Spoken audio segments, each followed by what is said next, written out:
Pakistan is hitting back in this war of words. One of the country's most prominent politicians is the opposition leader, Imran Khan.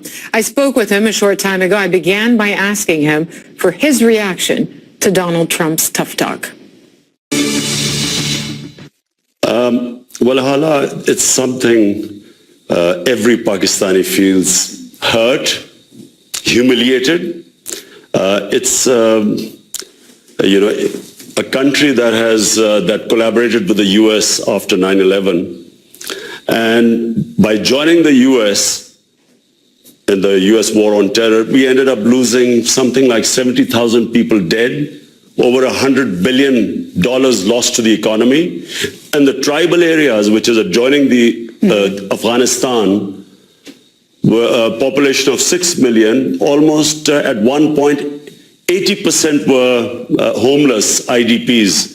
So after all this, suddenly to hear this strange statement that Pakistan is responsible, made a scapegoat for the US not succeeding in Afghanistan, it is,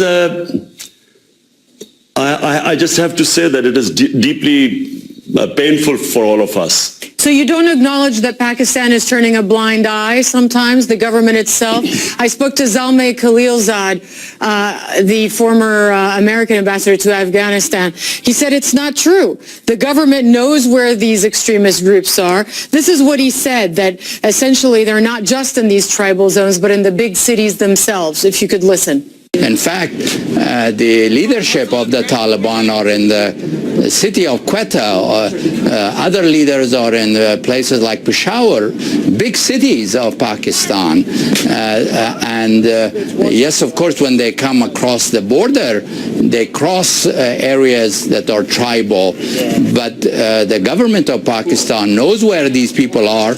So you have former ambassadors like Khalilzad saying the government knows exactly where these people are and they're just turning a blind eye. So number one, why does he not tell this to the Pakistani government or the military, which keeps asking them to tell them where these people are? Because they seem to know, Zalmay Khalilzad seems to know.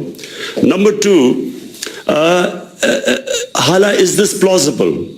That there were 150,000 NATO troops in Afghanistan, over 100,000 American troops, one of the mightiest military machine in the history of mankind. And the total number of insurgents going into Afghanistan, which Pakistan is being accused of harboring, the Haqqani group, that's the group, Haqqani network, which Pakistan is supposed to be protecting, what, they're 1,500? 2,000, maximum 3,000? Are we to believe that it's because of these 3,000 people, 150,000 of the best military might of the West could not win in Afghanistan? Is this plausible? I mean, who believes this joke? So what is there? In the end, is this what they've got? They blame Pakistan for not being able to succeed in Afghanistan? Well, Donald Trump has even said, has even implied in his speech that aid, that assistance, economic and military, to your country, Pakistan, could be at risk, he implied, unless the government of your country does more to tackle these extremists. In my opinion, Pakistan has been the biggest collateral damage in this Afghan adventure. It was ill thought out. There was no definite aims. They never tried a proper political solution in Afghanistan. There was bombings and killings.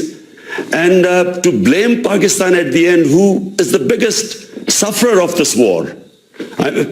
Which country has lost 70,000 people going in to help the Americans in Afghanistan? And when they talk about loss to the economy, it's over $100 billion.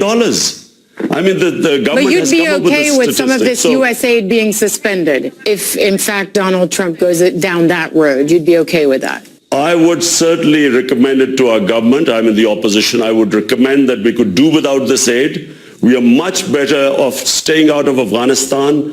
This aid has been very costly to us in terms of, as I said, not just the loss to the economy, but the number of Pakistanis killed, wounded, lost limbs in these bomb attacks. We would do without this aid. You do admit, though, that your country has a terrible problem with some of these groups that carry out horrific attacks. Just a few months ago in Lahore, 80 people killed in a single attack. If you were prime minister, if you were the head of the government, what would you do differently? In my opinion, Pakistan, all the political parties have come to the table and we have come up with what is called the National Action Plan, where we feel that all militant groups within Pakistan should be disarmed. So this is a consensus reached in Pakistan after all this bloodshed. And that's really the way of going about it, because the legacy of the 80s has to be brought to an end. And only the government should have monopoly of arms. One last thing, a message to Donald Trump. I mean, you heard what he had to say about your country. You heard what he had to say about his strategy for Afghanistan, your neighbor. What would you tell him? What would your advice be? I would say that this is a deeply flawed policy. It's more of the same. If he's going to send more troops, what are these troops going to do which 150,000 NATO troops could not do? And I feel that this, his stated policy of killing the enemy, I mean, that's what they've been doing for all this while. I think they should change policy. They should engage the neighbors. That means China, Russia, and Iran. And they should try and form a government of consensus. And actually, the US should think of leaving Afghanistan, because as long as there are troops in Afghanistan, there's always going to be a problem. If they can do it simultaneously, get the neighbors on the same table, bring them on a dialogue with the Taliban, and then have a withdrawal, and at the same time, a government of consensus is set up in Afghanistan.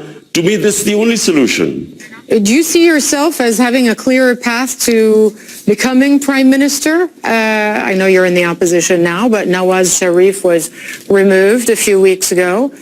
How do you see the next few months playing out for you in terms of that ambition? Well, I'm, a sportsman. My training is as a sportsman, so I'm always optimistic. I always think I'm going to win.